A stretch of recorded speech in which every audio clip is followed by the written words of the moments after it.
Ito ang reading mo, Libra. Welcome back to our channel. Naway nasa mabuti kayong kalagayan while watching the channel. Sa general reading, kayo nang bahalang magpalit-palit ng situation nyo sa reading ko.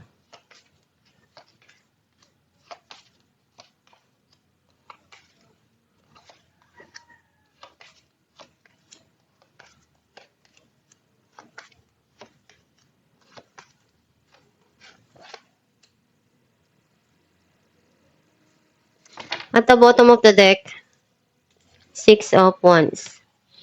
I feel like ang nasisense ko na energy mo, andun yung mga bagay na ginagawa mo para maging successful sa mga pangarap mo. And andun yung mga bagay na binibigay sa'yo dahil alam ng Diyos na deserve mo yon, yung magtagumpay sa buhay. And passion mo yun eh. The more na nakikita mo yung sarili mo na masaya ka dun sa ginagawa mo, gagawin mo lahat ng makakaya mo para ma-achieve mo yung pangarap mo. Ang mensahe ng card mo, nakikita ko dito yung pagmamahal na binibigay mo, pinupunuan mo, or pagmamahalan ng dalawang tao.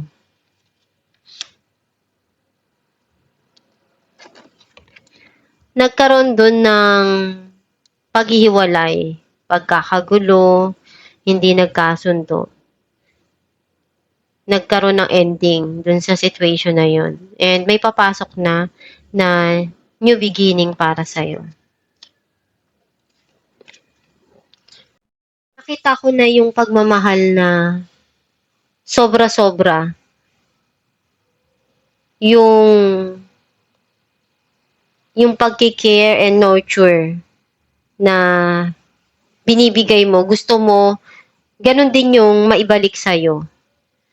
Gusto mo rin na maramdaman din yun, yung pagmamahal na kapareho na nararamdaman mo or binibigay mo sa iba. Gusto mo yun na maranasan din. I think this person really loves you a lot. Andun yung pagmamahal eh. Andun yung gusto niyang iparamdam, ipakita. Some of you, pwedeng ikaw to na punong-puno yung pagmamahal yung puso mo. Ganun ka kapag nagmahal, totoo.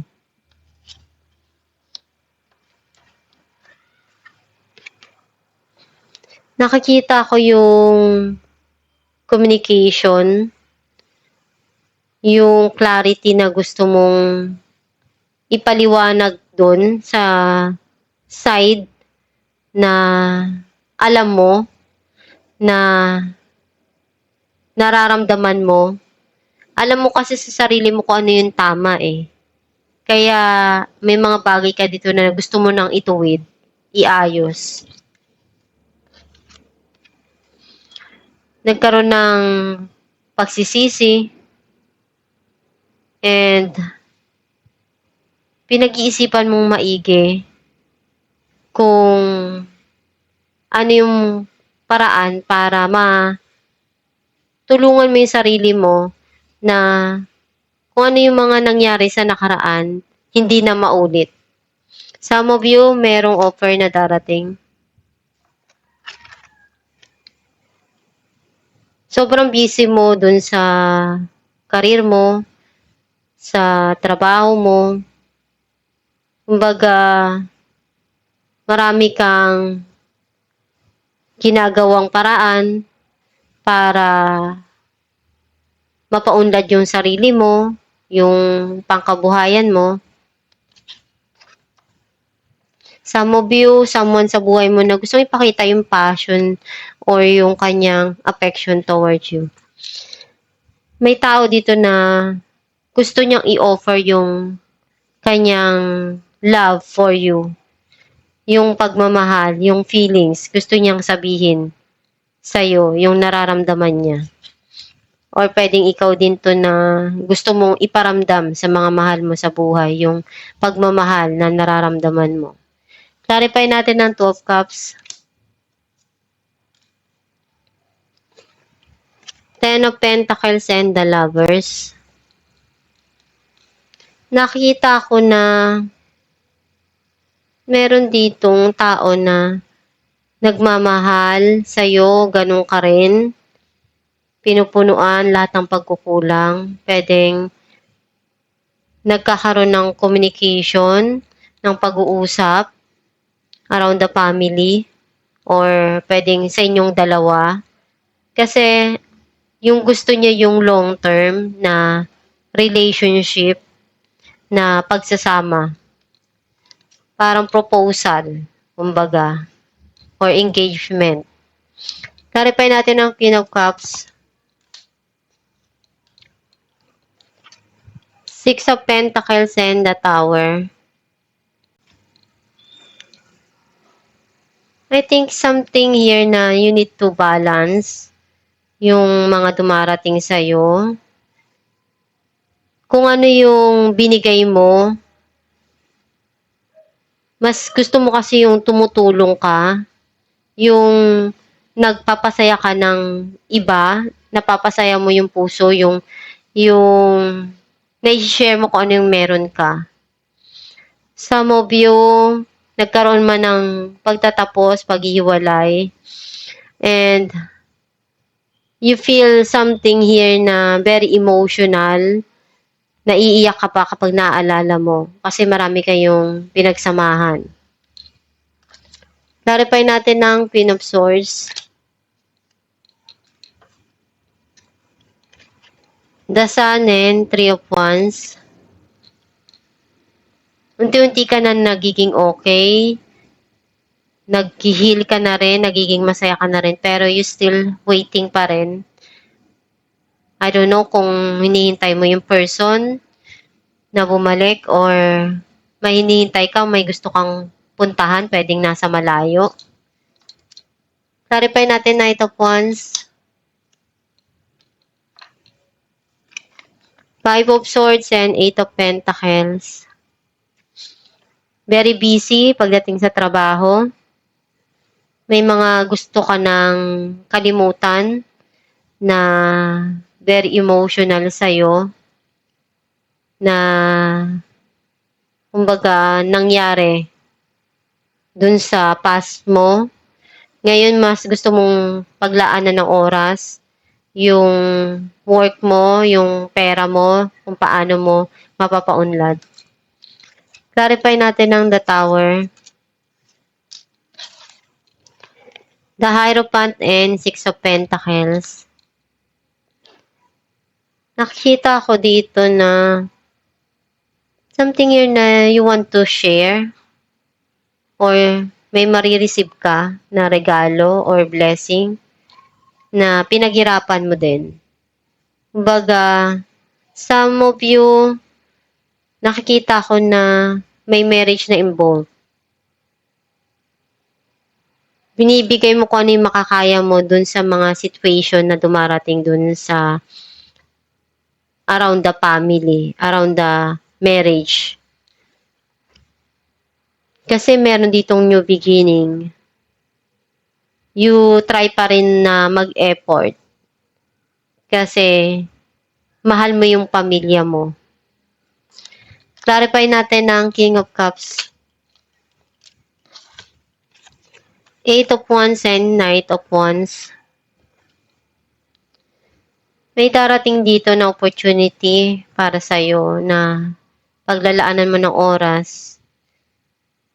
And nandun yung passion mo. Andun din yung puso mo sa mga ginagawa mo. Some of you, magkakaroon dito ng pag-uusap between someone sa buhay mo sa past. And very passionate yung communication. Clarify natin ang 4 of Cups. Queen of Swords and Ace of Swords. Merong new ideas na papasok sa isipan mo, magda-download. and na pwedeng makatulong dun sa situation. Some of you may communication na darating dito or clarity. Ngayon, mas magiging malinaw na sa'yo lahat kung paano yung approach na gagawin mo. Clarify natin ang Knight of Cups.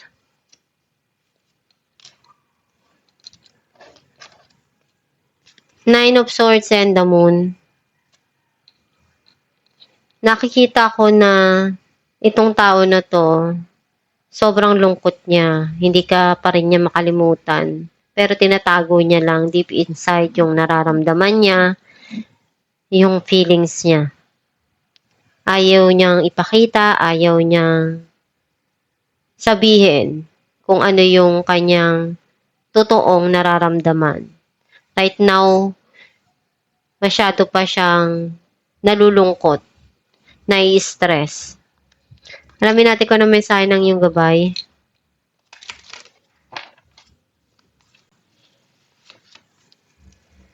What do you desire? You now have the opportunity to write the script according to your heart's true desires.